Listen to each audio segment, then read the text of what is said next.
The Age of Jackson. Robert Fulton designed and built the very first commercially successful steamboat. In 1807, his Clermont made the 150-mile trip up the Hudson River from New York City to Albany in about 32 hours. Another one of Fulton's boats, the Paragon, was so luxurious that it had paneled dining rooms and bedrooms. Fulton even posted regulations on his luxurious steamboats. This is Robert Fulton's voice now. As the steamboat had been fitted up in an elegant style, order is necessary to keep it so. Gentlemen will therefore please to observe cleanliness and a reasonable attention not to injure the furniture. For this purpose, no one must sit on a table under the penalty of $50 each time, and every breakage of table, chairs, sofas, or windows, tearing of curtains, or injury of any kind must be paid before leaving the boat. Steamboats, like the one Fulton described, did more than comfortably transport passengers.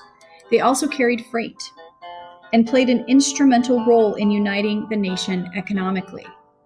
Take a look at this map up here. It's showing roads, railroads, and canals. And all of the blue lines are canals. And these transportation networks are really knitting the nation together.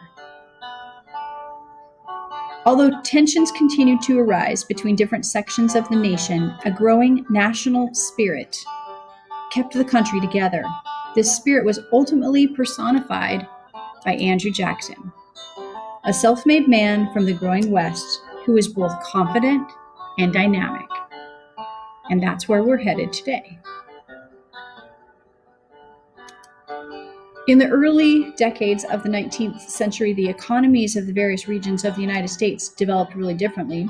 In the Northeast, we began to industrialize, while the South and the West continued to be more agriculturally minded. The Industrial Revolution, large-scale production resulting in massive change in social and economic organizations, began in Great Britain in the 18th century and gradually reached the United States. In fact, from what I have read about this, somebody illegally actually took ideas about the Industrial Revolution, one of the textile mills, out of Great Britain and flitted out, they called it, to the United States and recreated it here. It was actually illegal to take that information out of England at the time, but they did it anyway. So industry took off in New England, whose economy depended on shipping and foreign trade. Agriculture there, just due to the lay of the land, really wasn't very profitable. So New Englanders were more ready than other Americans to embrace kind of new forms of manufacturing. Prime among those were mechanized textile or fabric mills.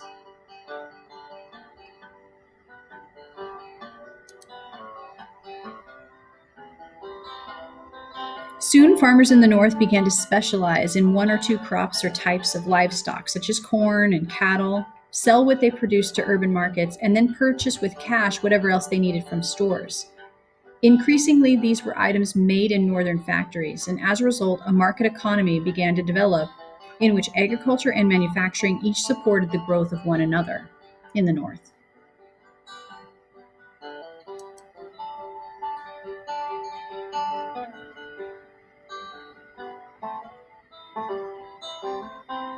Hopefully, you're also checking out the timeline down below, which is showing where we started with the steamboat, these textile mills getting started, canals opening, large-scale equipment being manufactured, communication systems like the Morse telegraph system of communication.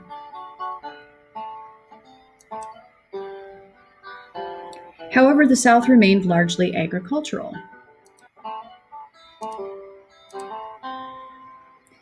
The South continued to grow as an agricultural power, largely due, at least in the 1800s or so, due to the invention of the cotton gin. Gin is short for engine or machine, and in 1793, Eli Whitney's invention made it possible for Southern farmers to produce cotton more profitably. What's kind of interesting is that slavery was actually on its way out until the cotton gin came along. I don't think that Eli Whitney's intention in creating an invention like this was to, increase the demand for slavery, but in effect, that is what happened. The emergence of the Cotton Kingdom in the South, and thus the need for more field labor, contributed to the expansion of slavery here, while in other parts of the world it was actually in decline. Between 1790 and 1820, the enslaved population increased from less than 700,000 to over 1.5 million. In the North, of course, things were different. By 1804, states north of Delaware had either abolished slavery or had enacted laws for the gradual emancipation of slaves. So slavery was declining in the North, but in the South, there was actually an uptick and a growing dependence upon that kind of labor for the Southern regional economy.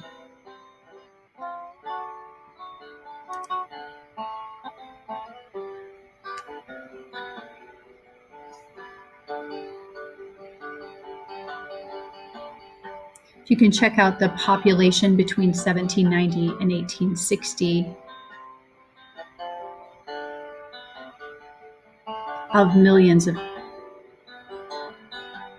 slaves brought into the United States.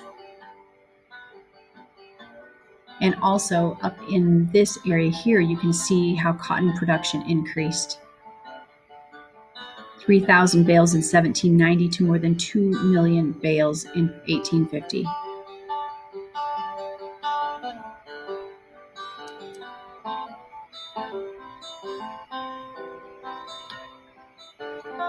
This chart is just demonstrating the growth of regional economies.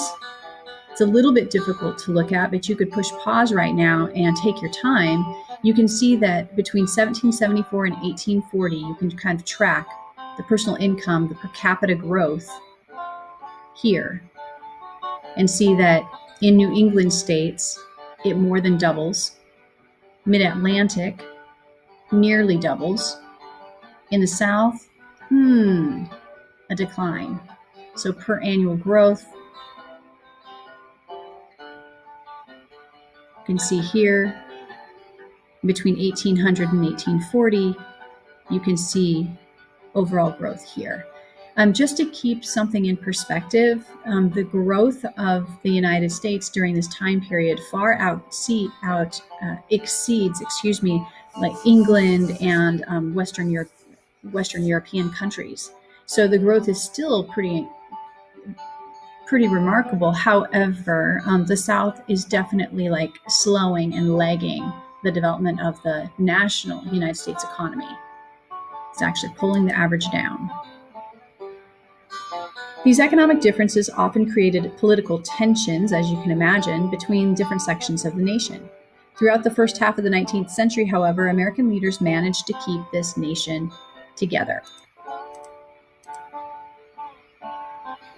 As the North, South, and the West developed different economies, President Madison developed a plan to move the United States toward economic independence from Britain and other European powers. In 1815, he presented his plan to Congress. It included 3 major points: establishing a protective tariff, rechartering the National Bank, sponsoring the development of transportation systems and other internal improvements in order to make travel throughout the nation easier. Back to the map that we started with the canals and the roads and early development of railroad. The House Speaker at the time, Henry Clay, promoted the plan called the American System.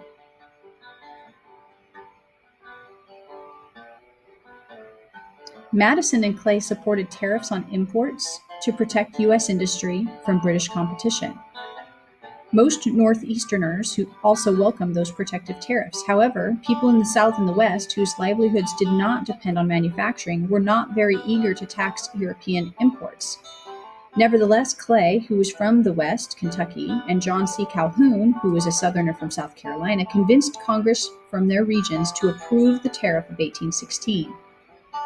Also, in 1816, Congress voted to charter the Second Bank of the United States for a 20-year period and to create a unified currency.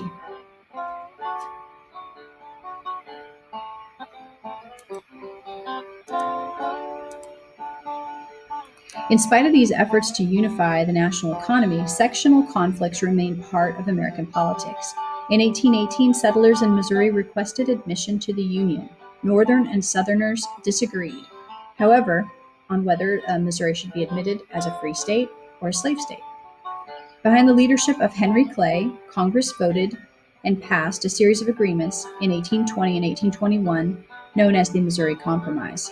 Under these agreements, Louisiana Territory was split into two parts. The dividing line was set at 3630 northern latitude. South of the line, slavery was legal. North of the line, except in Missouri, slavery was banned.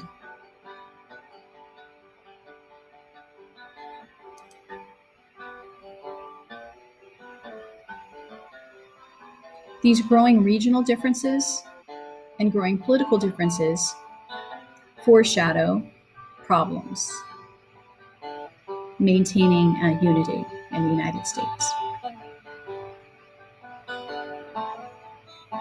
Okay. Kind of an interesting thing happens in 1824 when 5 people on the same political ticket run for presidency of the United States. So in the 1824 election, you have 5 candidates, most of them that you can see here in front of you: Jackson, John Quincy Adams, Crawford, and Clay, plus one more, all run for president of the United States. The problem is that they split the ticket in such a way that of the 261 electoral votes, nobody achieves the 131 necessary to win. So they throw this election to the House of Representatives as per the Constitution, and I think the 14th Amendment of the Constitution. Anyway, they throw it to the House of Representatives. And Henry Clay, down here, who is no fan of Andrew Jackson, tries to convince, and he also happens to be Speaker of the House at the time and had run for president. He decides to try to convince Congress, the other people that are in the House, to cast their votes for John Quincy Adams instead of Jackson. And so even though Jackson won the majority of electoral votes, and by far the popular vote, the House of Representatives gives the presidency to John Quincy Adams. And so John Q. Adams becomes the next president of the United States in 1824.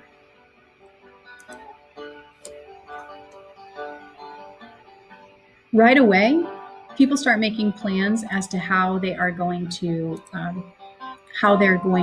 compensate. They're going to change things in the next election.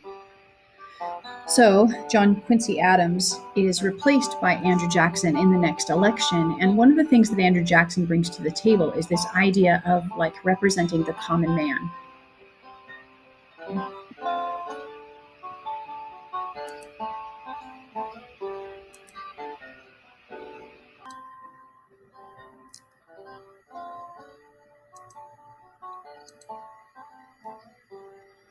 Okay, in 1824, Andrew Jackson lost the bid for presidency to John Quincy Adams. Jacksonians, or followers of Andrew Jackson, accused Adams and Jackson's political enemy, Henry Clay, of stealing the presidency. And based upon what you just saw in numbers, sure seems like that's a viable claim. Then, because Adams appointed Clay Secretary of State, the Jacksonians claimed Adams had struck a corrupt bargain. The split between Clay and Jackson tore apart the Democratic-Republican Party. While Clay and his faction were known now as the National Republican Party, the Jacksonians officially became known as the Democratic Party. And now we begin to see the split that we're more familiar with today.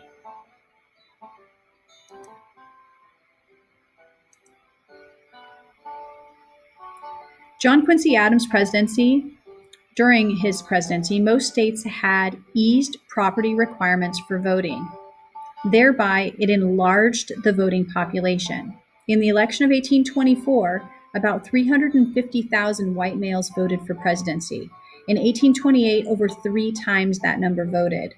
Many of these new voters were common people who viewed the rugged Westerner Jackson as their champion. The support of this new voting bloc gave Jackson the victory in 1828.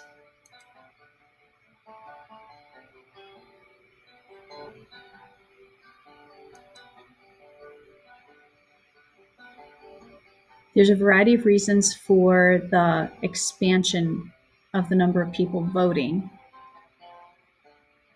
one of which we just talked about, but another being the growth of the population in general. And thirdly, the communication infrastructure, which allowed for more people to feel part of kind of the voting apparatus.